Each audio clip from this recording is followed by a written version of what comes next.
My friend Caesar's on here. I just saw him pop on. Great to be on Yeah. here. JR, thanks for the intro. Again, I'm Aaron. In addition to being a church planter, my wife and I planting, we've also started a nonprofit ministry. She's a mental health counselor. We work with people who have been wounded by their religious experience and walk with them through that. And been with V3 now for about 10 years, coaching and now recruiting and coaching as well. And I want Jess and JR and Michael to dive into conversation because I'm really excited about their conversation, their insights. I know we're going to be challenged, inspired. I know they're going to be thought provoking. But before we dive into that, I just wanted to offer everybody on the call a personal invitation. I would love to connect with you beyond this webinar, like where you're at right now on your missional journey. I'd love to hear about that. What dreams are stirring in you? What tensions or struggles are you facing right now? We are in a post everything culture, and we know how real the challenges are, especially for those navigating deconstruction and reimagining community and mission right now. I'd love to hear your story. I would love to connect. I'll drop my cell phone and my email in the chat box here. And I would love to hear from you. If you want to set up a Zoom call, you can text me or you can email me, and we can set something up in the coming weeks. And I would really enjoy connecting. So, with that, I'll turn it over to JR, Jess, and Michael. And you're on mute, JR. Yeah, I guess I need to unmute myself here. Yeah, thanks. I appreciate that, Aaron. And yeah, please put up your information so people can connect. That'd be awesome. Well, I maybe I'd like to pose, kind of what the whole webinar is about. I think I'd like to ask Michael Frost first because as I understand missional, it's something that goes back quite a while. But when I think about its impact on the broader culture, I really think that your book that you co-wrote with Alan, "The Shaping of Things to Come," was one of the early popular level practitioner-oriented books that helped to shape and bring the word missional into the broader conversation. So is missional alive or dead?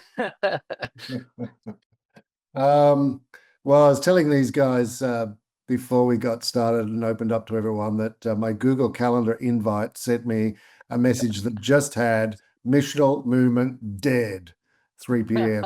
And I thought, okay, so Google's answered the question for me. It's dead. Look, how do I begin to answer that? I mean, I think I have to acknowledge that where once the term missional was much cooler and had greater currency, it probably is starting to kind of lose some of its kind of meaning and usage. So I will acknowledge that much. So are many people using that term anymore? Does it still have the same currency that it did? I would say probably not. But if we're talking about it as a movement or a set of ideas, I think it predates the shaping of things to come by a couple of iterations. I mean, That's I right. always think if we follow the stream of the missional kind of conversation back to the headwaters, I think I kind of go back as far as the late 70s, early 80s. I would put some of the key voices at that period, at the very beginning of what we would now think of as missional, even though they weren't Yep. using the term. People like the integral mission guys from South America, Rene Padilla, Samuel Escobar, and the like, who were struggling with a kind of a post-colonial Christendom that was wedded to a corrupt and oppressive regime, and trying to understand how do we as Christians actually make our way in the world, not beholden to that Christendom mode, and actually speaking truth to power, as well as being evangelistic and oriented around faith community development. Then you had people like Jürgen Moltmann in Germany doing the same thing, but also speaking into a context where, in a post-Nazi Germany, trying to help people kind of make sense of what does it mean for us, where Christendom was literally wedded to a fascist regime. How do we understand what it is to kind of be a community of hope in the midst of that kind of system? And no longer can we rely on the Christendom mode to deliver the kind of the things that God's calling us to be and to do. And then down in South Africa, you've got the same thing with David Bosch. Again, Yep. Christendom wedded to apartheid, to oppression and racism. So there are kind of three conversations going on around the world. And I think for many of us, probably the one who crystallized it, all three of those, for me, were extremely important. But the one who really crystallized it, you referenced him a little earlier, was Lesslie Newbigin in the UK, where he was speaking not so much about a Christendom wedded to oppression and injustice like those other three were, but a Christendom that was just wedded to a kind of an old-fashioned, dying Britain, a kind of a stuffy, kind of moribund kind of version of itself that now Britons were emerging out of and wanted kind of nothing to do with. And so his questions like, what does it mean for us to understand what it means to be the people of God, to embrace the mission of God in a way that isn't necessarily conduited through kind of traditional sorts of structures. And so, for him, 1984 was the big year. So it's kind of like, what will life be like beyond 1984? And then out of that then becomes what's called the gospel and culture movement. And it's a bit of a boring title, but when you think about it, it's what four of those conversations are doing. What is the relationship between gospel and gospel people, good news of the kingdom people, and the culture of which they're part, if Christendom modes don't actually kind of deliver that hermeneutical bridge between those two worlds? That's the first iteration. I'd say that's the kind of first generation of missional. And I think all of those questions are absolutely still central today. The next iteration was when you Americans got hold of it. Yeah. One of the Newbiginian guys like Roxburgh and Guder and Hunsberger actually coined the phrase missional church. Right. And tried to apply Newbigin's ideas to America, which doesn't technically ever had Christendom because of your constitutional separation of church and state, but which had a de facto form of Christendom, and a form of Christendom that was very wedded to kind of recruitment, marketing, and business strategies, particularly through the church movement. And so again, same question, like how do we as people wanting to embrace the mission of God, but believing that the kind of traditional kind of modes aren't really kind of making that connection for very different reasons from Peru or South Africa or Germany or Britain, how do we manage that? So that's the second iteration. And then I would think that then starts to, sorry if I'm talking too long, but I'm talking quick because I'm trying to get it all out. But if that's a river that's kind of flowed from those different parts of the world, ended up in America, I think it then starts to turn into it turns into a delta. There's a bunch of tributaries that then break off from all part of the same kind of stream. I think the church planting movement is one of those. So groups like V3 would be indebted to this kind of conversation. Like it's not just Baptists planting Baptist churches because we need more Baptist churches or Presbyterians planting more Presbyterian churches. Now, what does it look like for people kind of moving out from under those kind of Christendom style structures to actually embrace kind of missional faith community development? Then you've got the second stream, I would say, is probably the kind of community development or parish collective or neighborhood kind of group. How do we actually, if we are about gospel and culture, how do we speak into local cultures, into the kind of immediate sense of neighborhood, neighborliness, social justice, helping to contribute to the fabric of society? That would be the second kind of tributary. I think that also the fresh expressions kind of third tributary, both in the UK and in the US, which is kind of like, okay, let's not abandon the inherited model. There are all these churches with buildings and lovely old people in them. Like, let's not just like turn our back on them, but what does it look like for us to see new things either being planted within those churches or next to those churches to kind of create kind of new life, and maybe some of the kind of alternate worship and emerging church kind of conversations happen in there. Have I got them all? There's 4 of them. That would be the next iteration. And then I think the next one after that is probably things like 24/7 prayer movements and the discipleship building cultures, which are missional, although they don't use that kind of language. But the 24/7 prayer movements are really about, well, hold on, this can't just be about our techniques and our strategies. We really need the Holy Spirit, we need God to kind of infuse this. So let's cry out to him in prayer. Let's hear from God about all of this. And then the disciple building culture stuff, same thing. Let's not send out immature, undisciplined, ungodly Christians to do mission as though they could. How do we actually build mature, godly, missional Christians? So even though you might not necessarily think of those as being missional movements, and 24/7 prayer kind of jumps Newbigin and goes all the way back to the Moravians, but nonetheless, I still think that they are kind of sub-tributaries of those other tributaries I mentioned from the kind of the mainstream. So in answer to your question, all of those considerations are still absolutely current concerns. They are absolutely concerns for us. What does it look like for the people of God to alert the world, America, Australia, Britain, Germany, South Africa, wherever all of those conversations have come from? What does it look like for us to be faithful to Christ, to alert people to the reign of God as it is unfurling in this world, to not be beholden to institutional structures that are often wedded to systems that have become oppressive or corrupt, and to discover the kind of freedom and the beauty of what it looks like to be a movement, a godly movement of people actually seeking to represent the kingdom in this world. And I think whatever kind of language they use around that, whether it's the word missional or not, I think all of them are in that sense kind of missional. So my answer would be, no, the movement's not dead, but maybe the label is a bit shop-worn.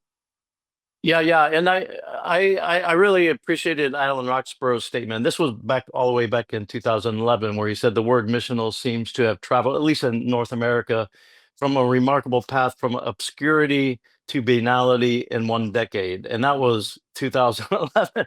And I agree with you. It's like it feels like in the North American context, I can't really speak to other contexts, but it was a word like you had the attractional era that kind of seemed to go for like 1980 to maybe 2000 or so, and then you had the emerging era that was very much, and I'm kind of going based on that was a big blogging era, so that was and then I feel like the missional era, as far as a faddish word, not the theological depth that you're talking about, really started after the emerging era, and maybe it's a word, because it was co-opted and you could talk to 10 people on what missional means to you.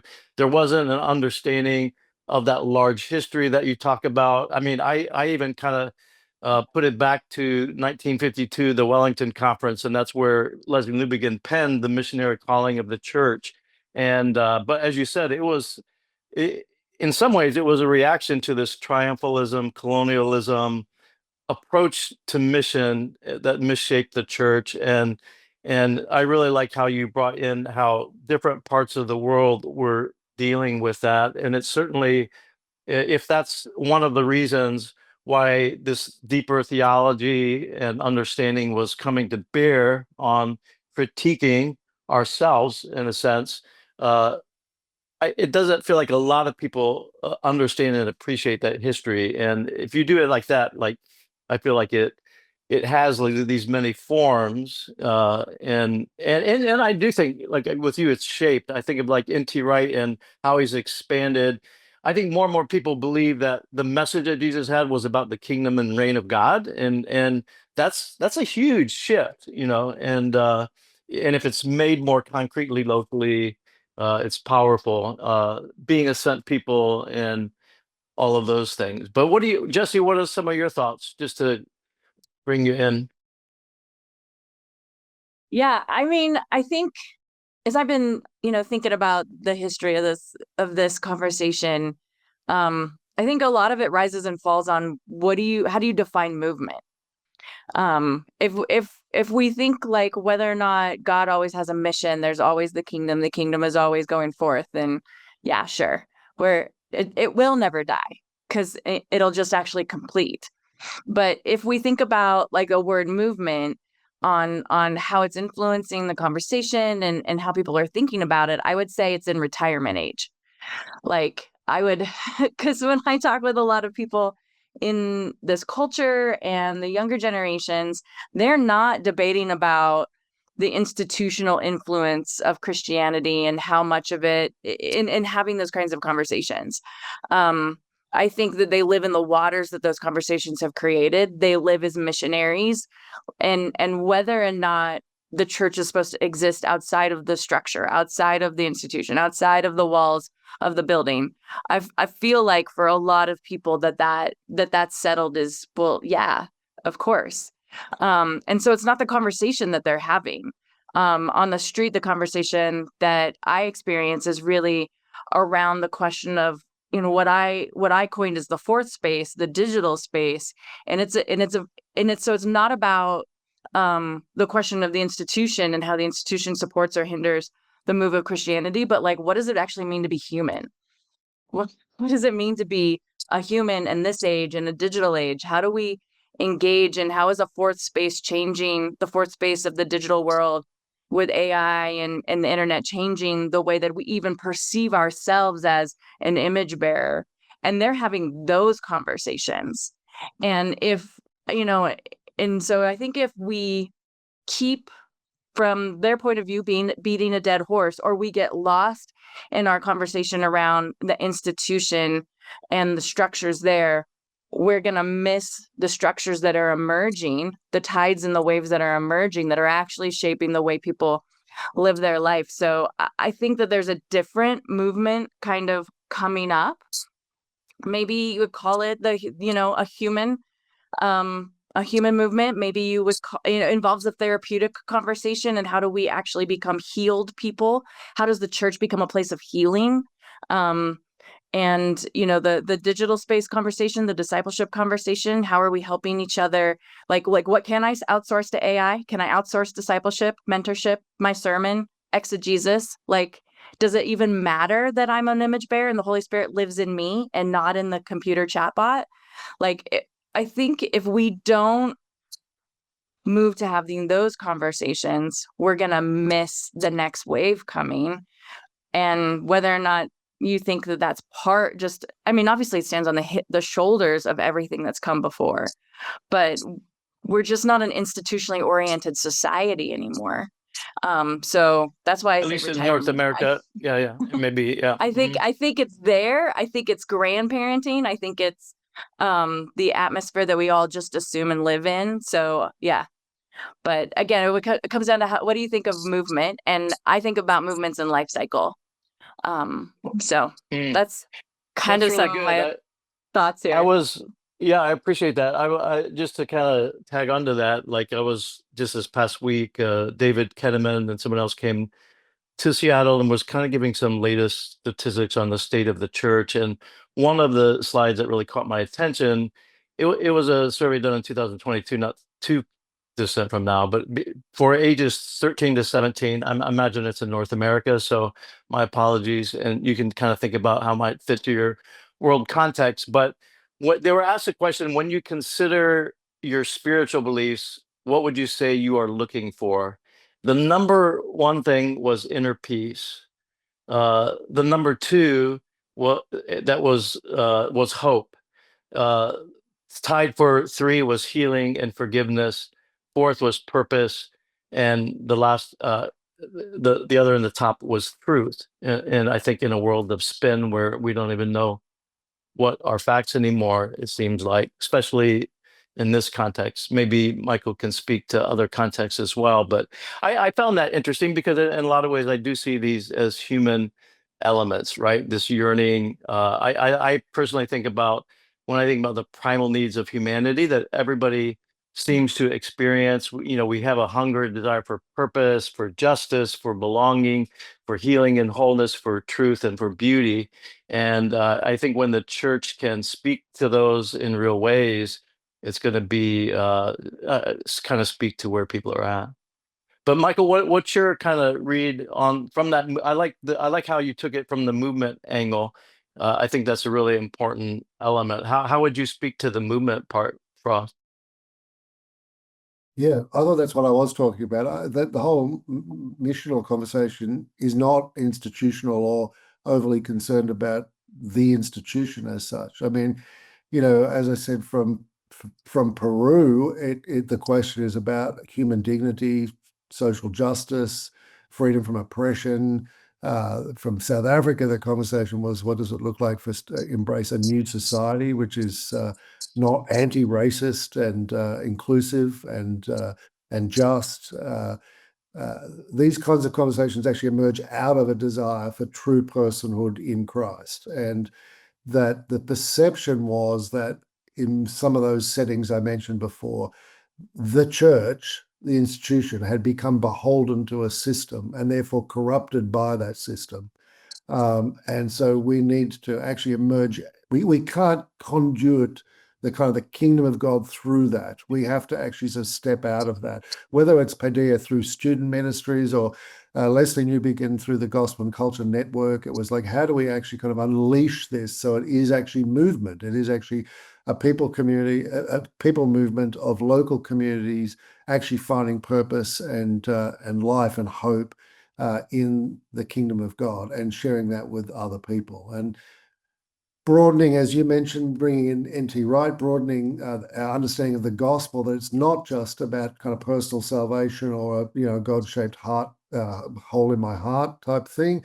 Actually, the kingdom of God is about healing, joy, justice, peace, a new kind of society, a new redeemed society of persons, church in the round, accessing the voices and perspectives of all peoples, the very immediate presence of God, a sense of deliverance from oppression, sin, and poverty, but also kind of social concerns as well. And so there was just this kind of flowering and understanding of this whole new way of thinking about what it means to be human in Christ. And now Jessie raises some very interesting and vexing questions around what does kind of AI mean for the questions of personhood, the very things that I think the missional conversation is about. That might be a whole other webinar, to be quite honest, but there's no question that there are significant challenges posed, of course, by new digital technologies, no question about that. And I think maybe this is the next iteration of the missional conversation. Like, what does it mean for us to hold on to an understanding of personhood and identity, the soul, the spirit, connection to God, my sense of personhood and God's otherness? How do we understand that in the context where all of those categories are being completely kind of reconsidered as a result of new technologies? But that, as I said, might be another webinar. Yeah. Because it seemed like we're on the brink of AI agency, and what does that mean, and so forth. But Totally. yeah, Totally. yeah.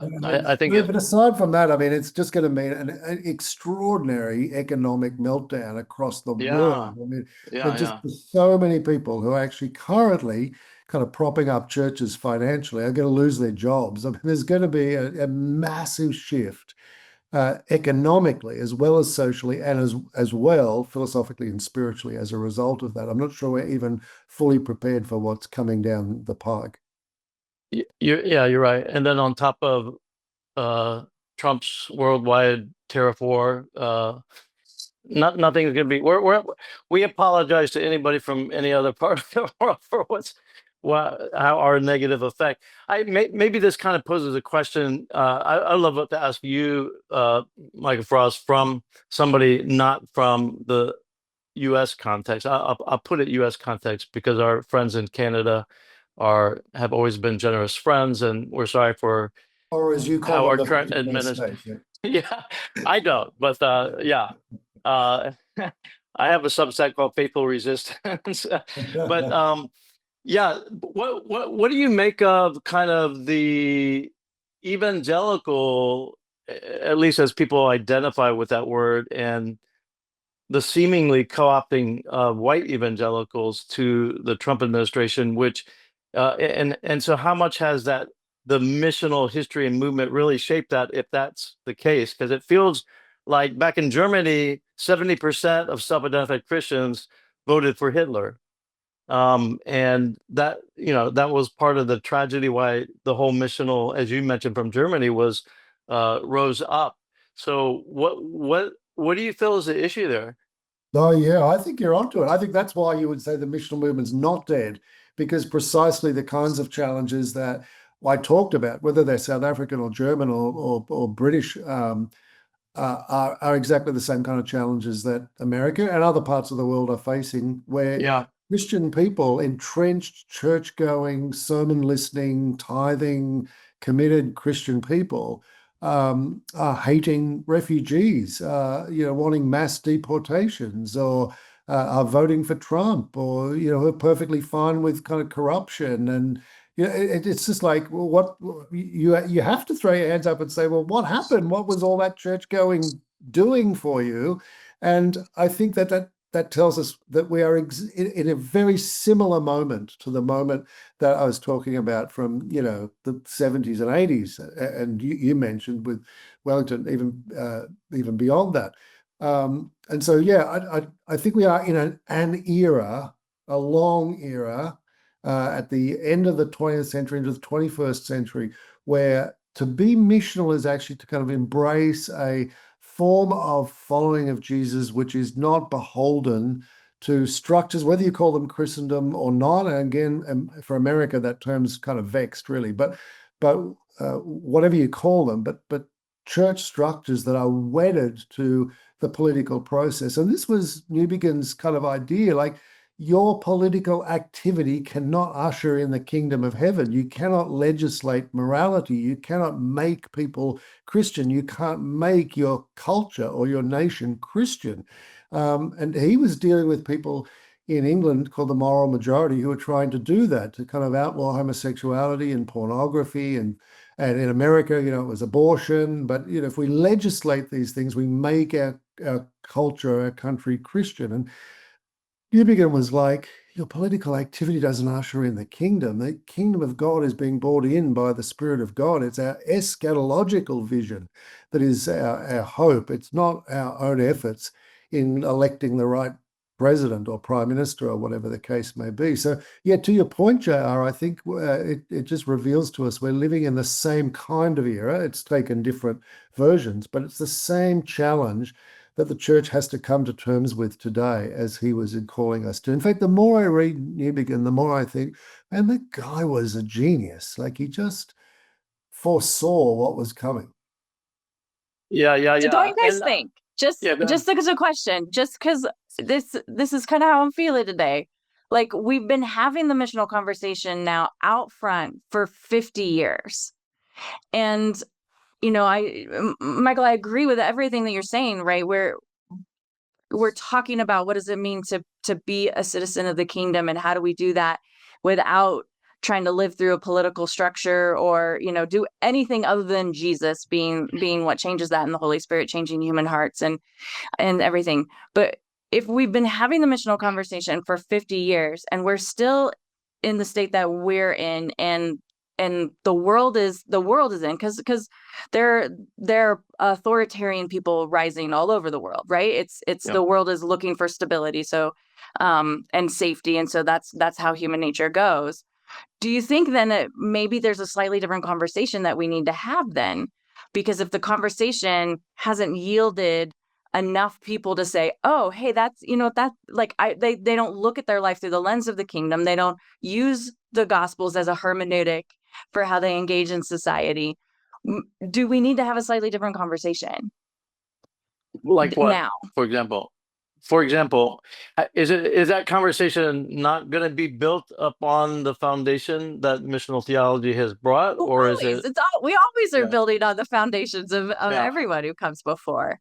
But So I you're don't talking about know. how it's engaged, because I feel like personally, like, I liked about thinking about, we need a grounded spirituality, that our spiritual vibrancy, we need a missional theology understood properly, as I think Michael gave a great description of, because we are facing these things. And I do think, like, this history of what the church has learned has to be brought. Now, how we communicate it, I'm agree, like, the word missional is not what's important. It's the heart and the understanding that's behind it.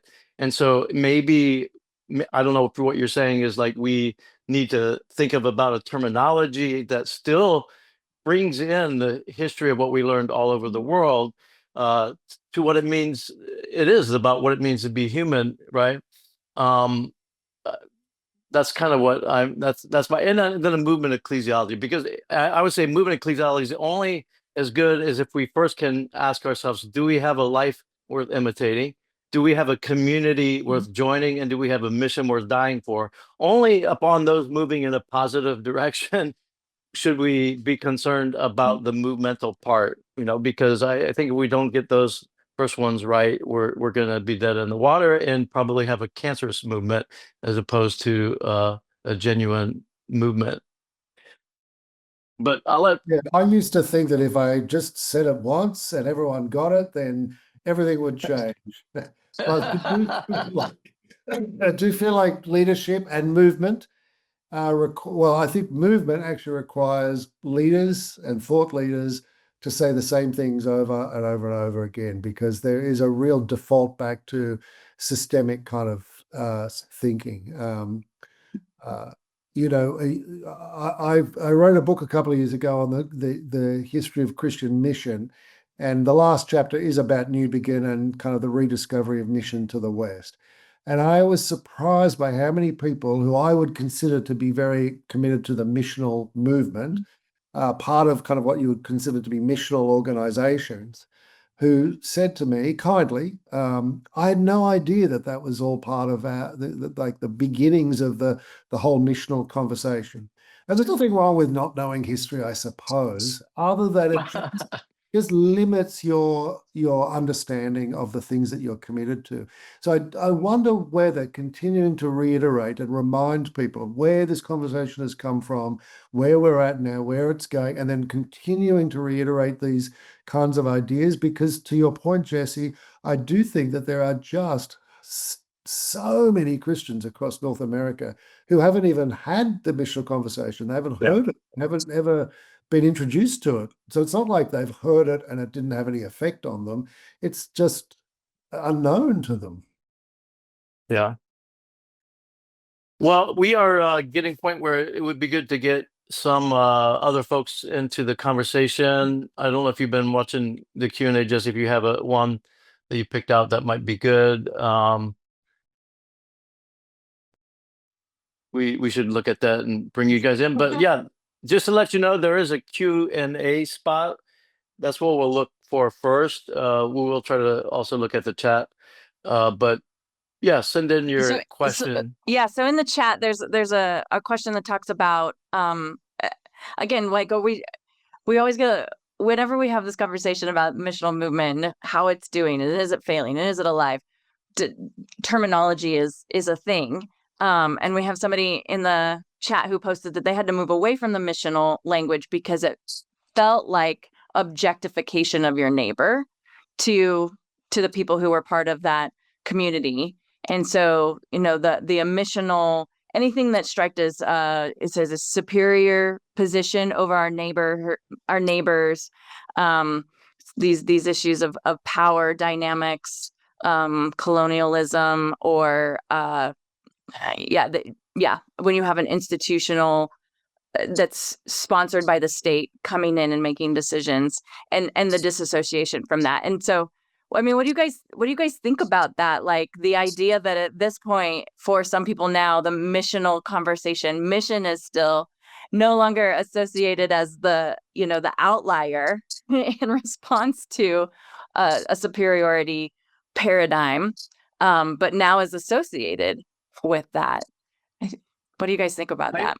Well, I see that comment was made by Rob Yackley, and Rob is I have a lot of respect for Rob, and he's a very committed neighborhood missions guy. So, I take that seriously. And I haven't only heard it from Rob, I've heard it from other people too. So I appreciate him raising that. And as I said, I don't have any great, I'm not strongly beholden to the term missional. I think that it's not a biblical term for a start. It comes from a Latin root word.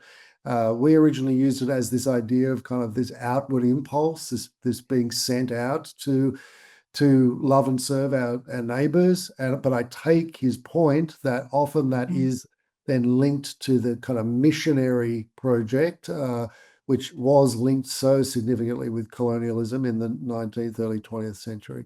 And I also take his point in that comment that, if our neighbors got wind of the fact that we feel like we're missionaries to them, that does obviously create an unequal kind of relationship. And the work that I know Rob is doing in San Diego is actually about kind of mutual engagement with neighbors and knitting together collectively the kind of fabric of society as Christian people being representatives of him in that project. So yeah, no, as I said, drop the word if that's unhelpful.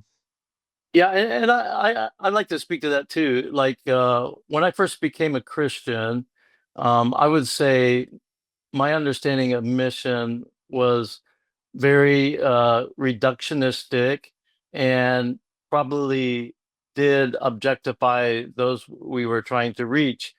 However, that being said, it was only through the missional theology conversation that I came to realize that people are not the object of our mission. We're all subjects in God's story. And that doesn't come, that came to me through a missional theology, not despite it. And so I think for me, the key to this question is really understanding, are we talking about a co-opted understanding of mission, or are we looking at this historical development of what I would call missional theology that actually is speaking to the triumphalism, the colonialism, the objectivism of things? I think it's actually where I learned personally to have a different view, a more healthy, a more robust understanding of the gospel, a more robust understanding of how God's work, and ultimately the key thing for missional theology is like God is at work,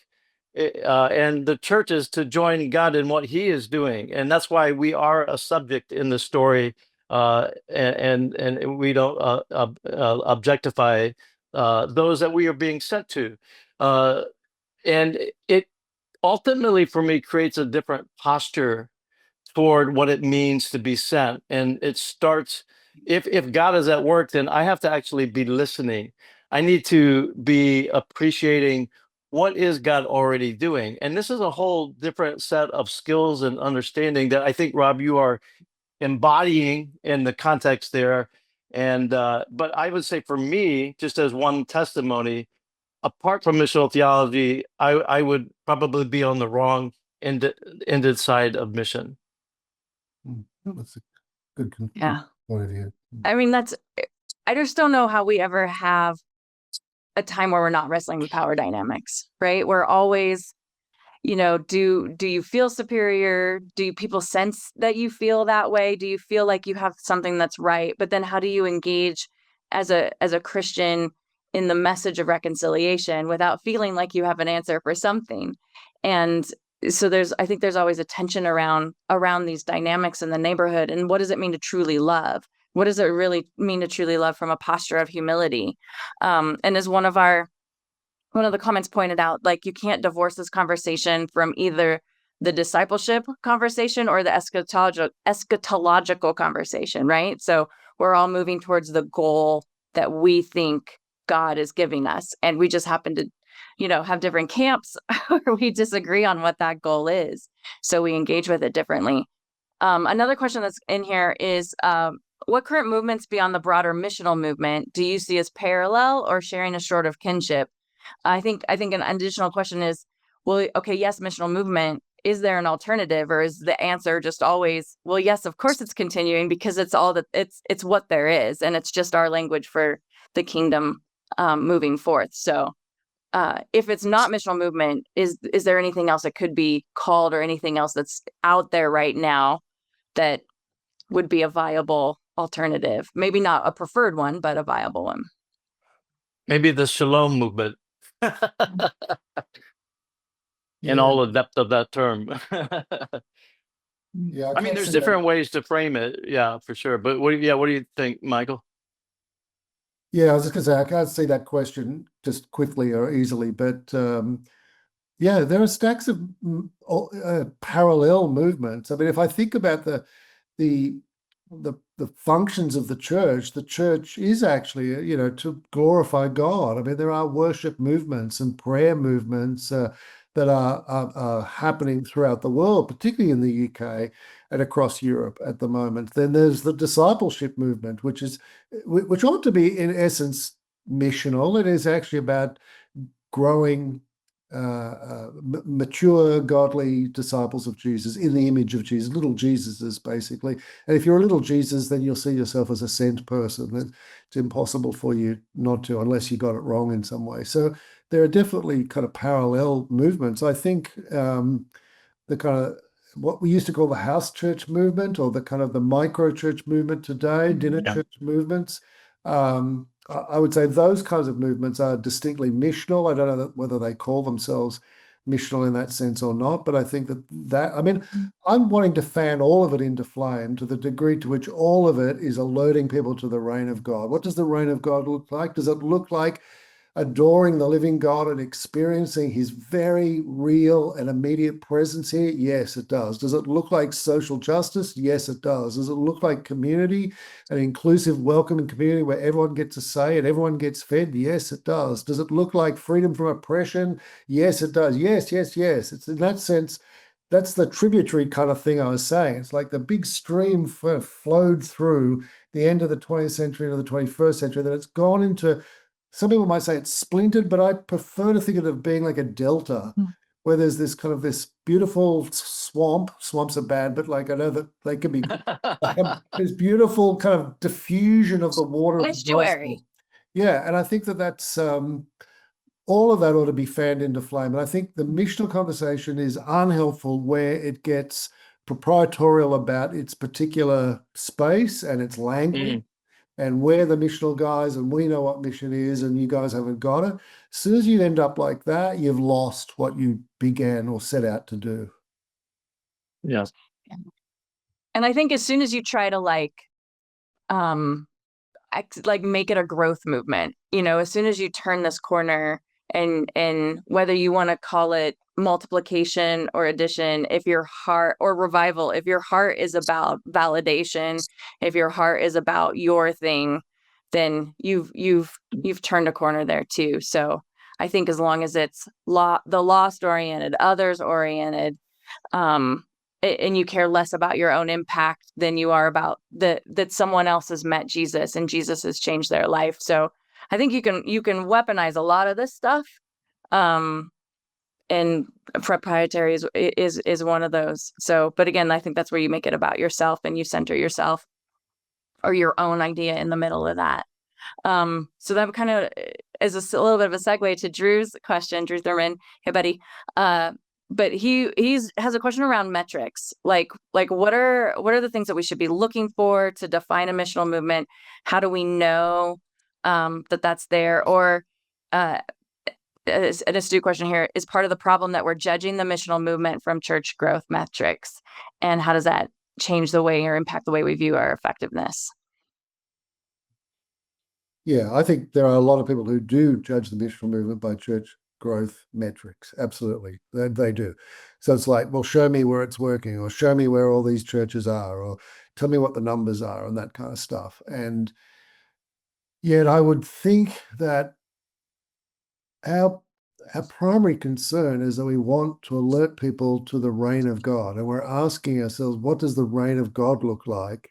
And how does it find form in any particular context and among any particular type of people, wherever we happen to be located? And so in that regard, I would be asking myself questions about to what degree are we seeing kind of the justice of God unfurling, or reconciliation unfurling, or freedom from oppression unfurling?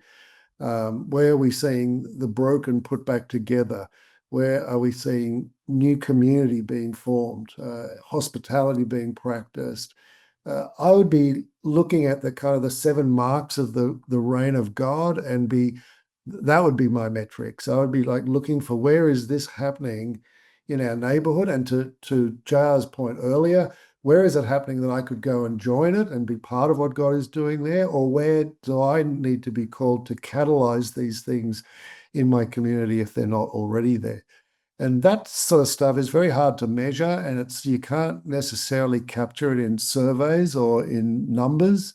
It becomes much more of the kind of organic unfurling of a very hard to grasp and difficult to measure movement of God in this world. And to me, Yeah. it's what makes it exciting. Yeah, and for me, like, again, with understanding the history of this missional theology, as I think you really brilliantly talked about, it's what kind of created a different matrix to me, and it brought in the importance of qualitative measurements, which are harder to measure in the same way you measure quantitative things. However, for me, I think both have some importance, but like the qualitative seems to me to come through stories. And how many of the stories are being birthed out of what you just talked about, Michael, of reconciliation, of fight against oppression. It's a collecting stories, and we are story formed people. Ultimately, the Bible is more about stories and propositional truths. It's a storybook, and it has an ending. And I think for me, like at this moment, in particular in the U.S. context. I was just reading Habermas's new book, and the importance of the Gospels being the constitution for the people of God, and for the Sermon on the Mount being the eschatological manifesto for the people. And if you just look at the Beatitudes, if we just start there, blessed are the poor in spirit, like. You can't have a superiority complex if you are poor in spirit. Like if we understand and start to live in that, blessed are those who mourn. Like, what are you mourning about? It's like the condition of our world, the innocent people that are being hurt, the oppressed, the poor, the widow, the orphan, the things that the scripture continually lifts up. Blessed are the meek. That's not prideful, and in fact, I feel like these Beatitudes are developmental in their nature, and they're cyclical in the sense we're constantly going to go through them. Blessed are those who hunger and thirst for righteousness. However, when that becomes when righteousness, where we start to demonize the other, I think the next Beatitude is blessed are the merciful, for they will find mercy, because we can start to get on our social justice kick without realizing, everybody's messed up in different ways.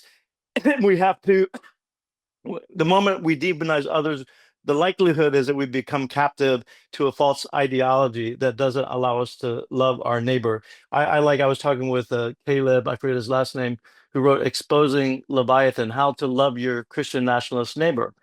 That's a needed space for us in the US right now. And then after that, I think it's interesting, blessed are the pure in heart. Why? Because now it comes down to your motives and what you're doing. Why are you doing what you're doing?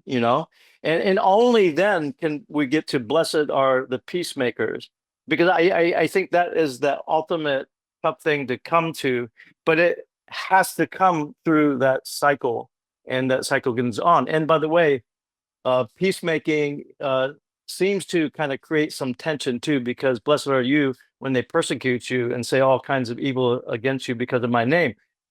When you start to confront the powers, you discover that some people don't like that. I'm discovering that in my own element, because while I think the attention is what we are as a church, the truth of the gospel and the reign of God is a public truth. It's not an individual truth. It's not a societal truth. And it can speak to all of our realities, and needs to, if we're going to be trying to protect the oppressed, and we're actually focused on the type of people that Jesus always uplifted. We have a couple questions that I want to get to that are in here. One, buddy Mark in Sweden posted a question that I think is answered by another person. Yeah, so I'm going to bring a couple things here together. So Mark writes, they're answering each other. yeah. Mark writes, are there any forgotten things of mission that might be resurfacing, or taking the front of the wheel in shaping what's to come?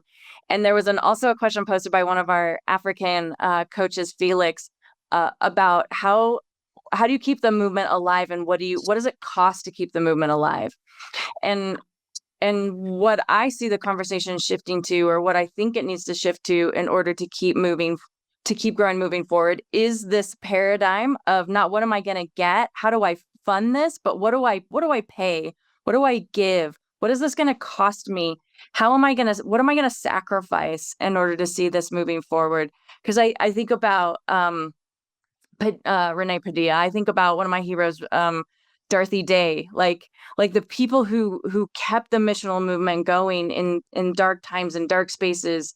They did it by actually paying something, some of them even their life, right? So the conversation, instead of how do I monetize this, how do I fund my mission, but and how do I get, changing the conversation to, hey, what am I giving? What am I paying out? What am I sacrificing? What am I willing to lay down and go forward for this? But it's thought that I have. What do you guys think? Just because it's so missing from the conversation, right? Nobody's talking about, oh man, I gave so much. We're all like in our headspace is so different than that. Well, firstly, let me just say back to JR's little riff on the Sermon on the Mount. Wow, that was incredible. And now back to this question. That was I was getting all excited in a Stanley Hauerwas kind of way. It was great. Absolutely. How do we measure the unfurling of that? You can't, but gathering stories is important. And I don't know if this directly responds to what you were saying, Jessie, but I feel like for old guys like me, sharing in the excitement of younger people kind of getting these ideas is part of the journey. I remember when I first was writing, like The Shaping of Things to Come and books like that, I'd have old timers say, oh yeah, we've been talking about this for ages. And it was quite, deflating, to be honest. And I thought, oh, maybe I haven't discovered anything particularly new at all.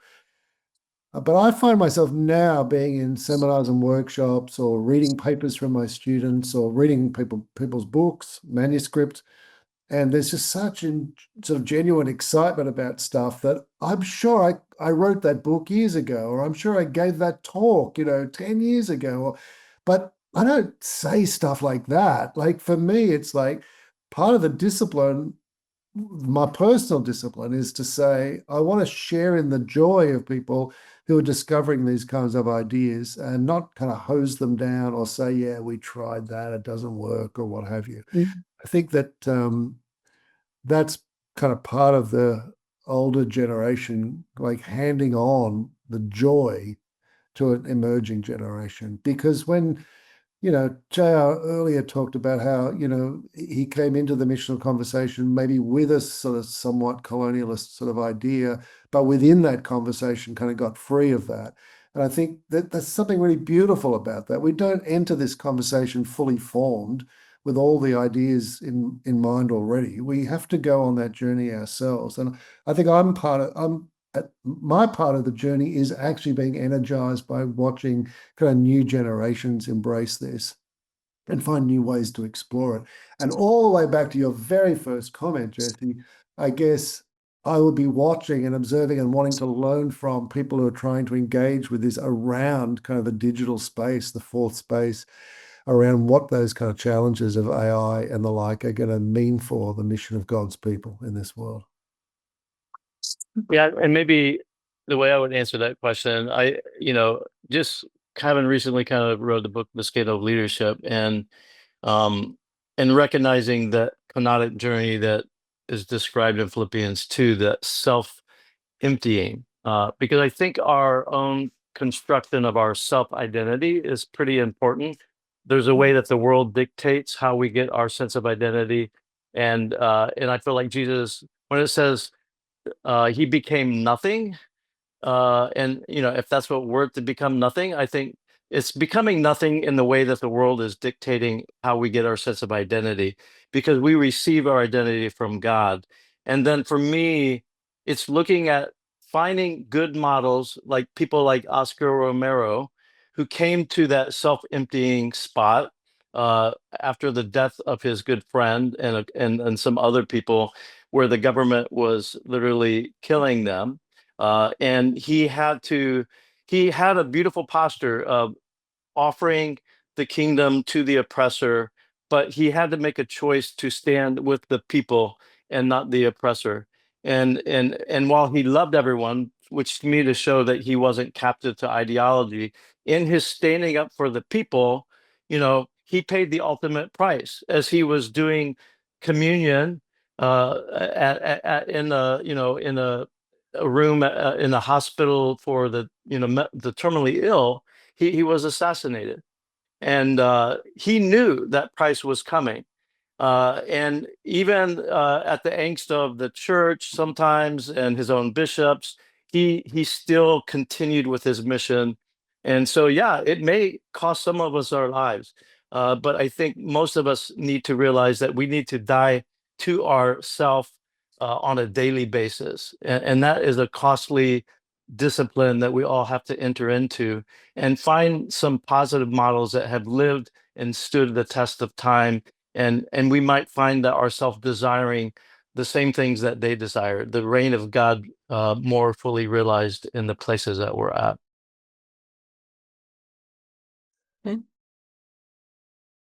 Well, that's all the time we have. There's also some great questions in here that I'm so sorry we didn't get to. I love that you guys are wrestling through this. The missional movement has more work to do. Whether it's alive or dead, it's not done. So there's more for it to be done here. So we just want to thank you for being with us.